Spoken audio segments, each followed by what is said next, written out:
SBET stock analysis and price predictions for Monday. Is Sharplink gaming stock a buy? I'm breaking all this down in this brief short 1-minute video now.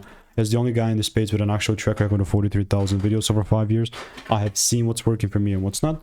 And I'm here to tell you this is just a bearish market for me. I'm not even saying it like in any ill intentions way or whatever. It is just a bearish market. And if I zoom out, you will see that since we've got this double break, I mean, yeah, pre-market is a bit higher, but that's fine. For me, the biggest catalyst that's going to make me be bullish is first break above 28.53 or some crazy fundamental news, whatever, right? But again, ultimately, I would just prefer break above 28.50. And if that does not quite happen, I'm not buying. And SBET related, I've got about good 26 results, you know what I mean? So that's that. And I will continue to keep you updated. So let me know what is your opinion and see you in the next one. Goodbye and enjoy. That's all I kind of have to say.